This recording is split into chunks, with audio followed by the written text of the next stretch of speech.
Do you enjoy growing and preserving your own fruits and vegetables or cultivating different types of flowers?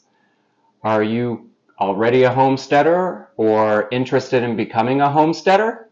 If you answered yes to any of those questions, please join us as we begin sharing our homestead experience on YouTube.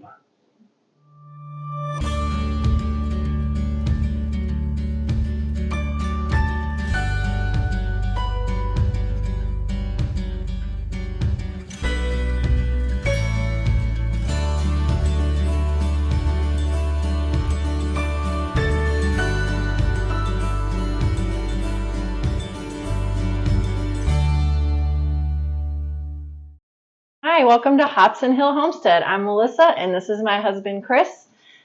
We just want to share our homesteading adventures with you on YouTube. Thank you for joining us. We live in northwestern Pennsylvania. It's in zone 5B. We lived here about 2.5 years. But before we tell you about our Hopson Hill Homestead, we want to tell you about where we lived before. We moved back north after living for about 20 years in the Triad region of North Carolina, which is Zone 7. It was a challenge gardening there, mostly because of the constant heat and humidity during the summer months, the sun, which just blasted us with its radiant heat, and the crazy red clay soil.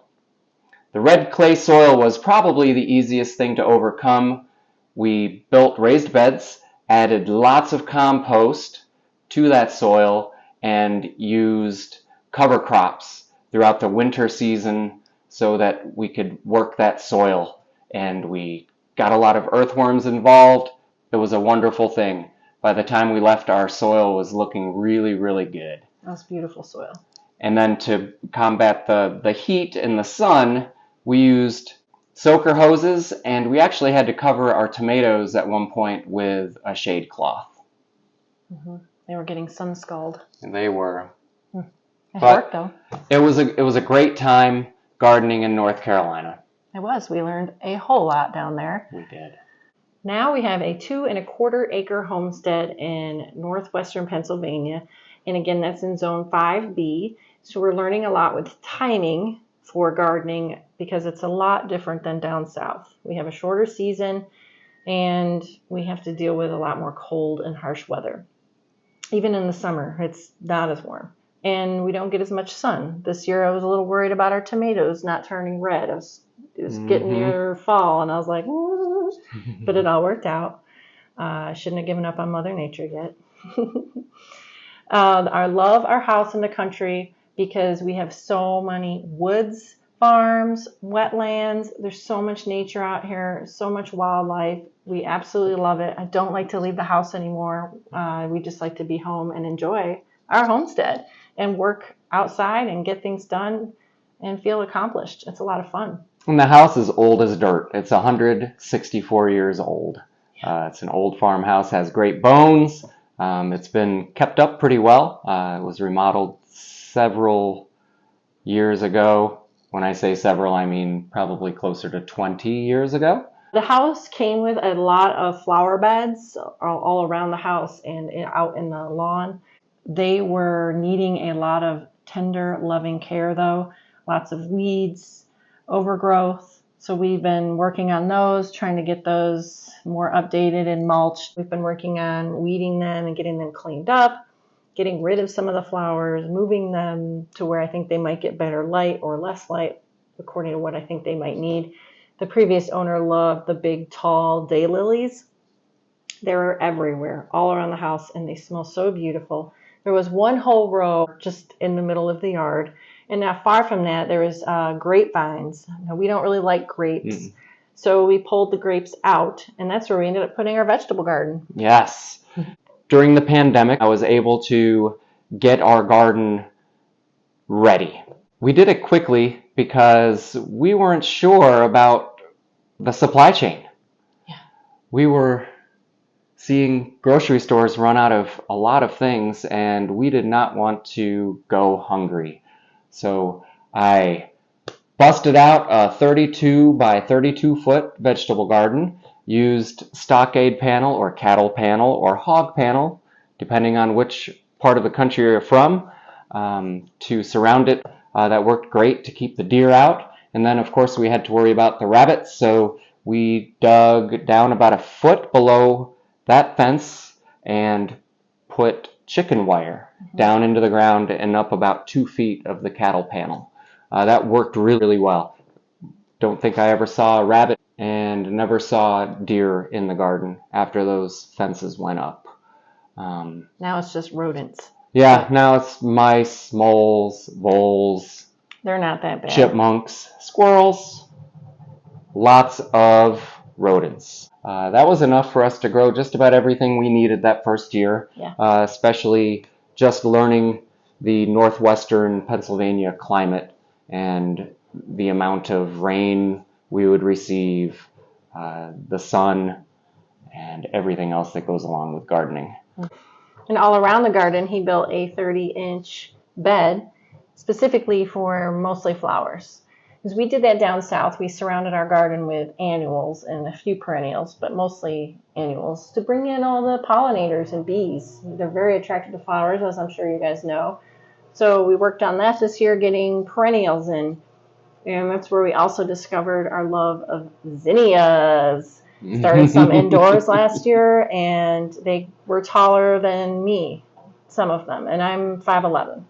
So that was really exciting. We're going to start some more inside and put those around the perimeters. Last year, in 2021, we expanded the 32 foot by 32 foot to 48 foot by 64 foot. We did a permanent bed for asparagus, and the asparagus did tremendous this year. We did not expect our asparagus to perform as well as it did. We followed all the instructions for planting the crowns. They looked like little spiders down in the ground, covered them over, gave a lot of compost. And we amended the soil with, I believe it was bone meal. Yes, bone meal. And then put a nice thick layer of mulch over top. And each crown produced at least 10 to 12 stalks the first year. We could have easily had some asparagus this year, but we want to wait for the second or third year to let those asparagus plants truly get established. We'll try a little this spring. We will. We'll cheat and try a little. Love asparagus. Yes, and we hope to have enough to preserve so we can be eating our own in the winter. Yes, indeed. But like Melissa said, there is still a whole lot of work to do around the homestead. One of the things I'm most excited about is a greenhouse. That's always been a dream of mine. And he has been saving windows. He's in construction, so he's been saving them from projects and bringing them home. And we have a huge stash out in the garage. And he's going to build a greenhouse from those. Yes, the Pinterest greenhouse. Once we get the greenhouse in place, I really want to get a permanent water source to the garden. Right now, I run about 200 feet of garden hose from the house to the garden, and then have a couple of hydrants in the garden to kind of get that water throughout. But we spend a lot of time watering with a hose. We do, and that's no fun. We don't want to use a sprinkler because I don't like to sprinkle the plants from the top because it can bring in disease. So what we'd like to do is eventually set up a drip irrigation system. We thought about using soaker hoses like we did in North Carolina, but we would like to make sure that each plant is getting the appropriate amount of water using drip irrigation. And one thing I didn't like about the soaker hoses, they're not very pliable at all. They're really stiff. We do have some out in the garage. We probably will end up using it somewhere, but we do want to do drip irrigation. Absolutely. It's definitely a priority this year, I think. It is. Because it'll save us a lot of time. Outside of the garden, we have a lot of work to do as well. Yeah. This area has been afflicted with the emerald ash borer. We have a ton of dead ash trees on our property. We've already taken down about 18 of them, ranging in size from sapling to about a 2-foot diameter trunk. But there are probably 30 more ash trees that need to come down. Yeah. So we'll be cutting those down. We'll be processing those for firewood for our fire pit, and then removing the stumps. I'll experiment with several different methods of stump removal. We'll see which one works the best. And then once those trees are out of the way, Melissa would really, really like to start an orchard and a berry patch. Yes. On the far end of our property, on the homestead, on the other side of the garden. It's pretty wide open over there, so we'd like to grow a couple apple trees, hopefully a couple peach trees, cherry, and some pear. Just a little mixture, and also a berry patch. We want to do raspberries and strawberries. And blackberries. I'd love to do some blackberries. We'll try. We'll try. I don't know how well they do up north, but we'll delve into that. So that'll probably be next year. We're pretty excited about that. Homemade jams. Between the garden and the orchard/berry patch, we would like to build a chicken coop and run. Mm-hmm. We would like to raise our own egg-laying chickens and our own meat chickens. Yes. That is something that I've wanted to do since we lived down south, but Melissa would never allow me to get chickens down there. So we'll try them up here. Yes. Another thing we are going to want to work on this year is some type of root cellar. And then in addition to the root cellar, we'd like to find a new place to compost all of our garden clippings, fruit and vegetable scraps.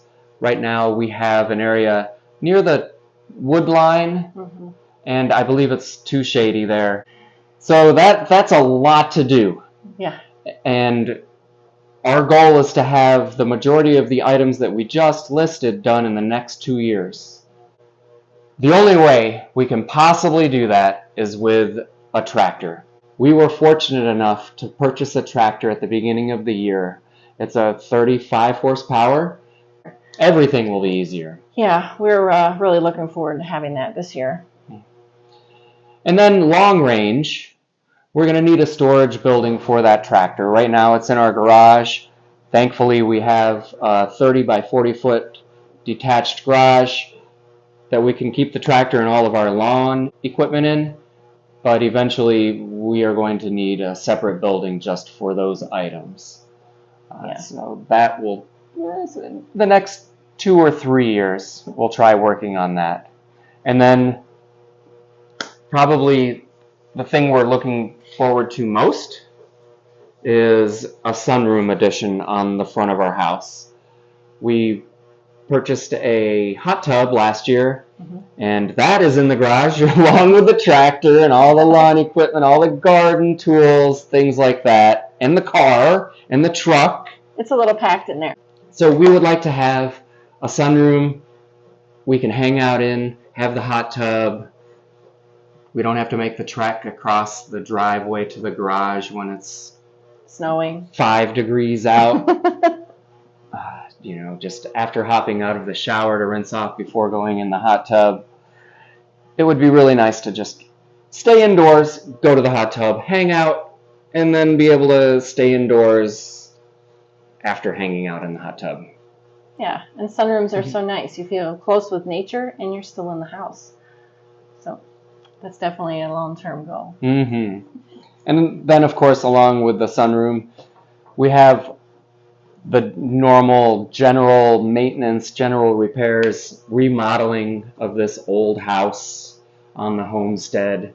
We still have a long way to go before it is truly ours.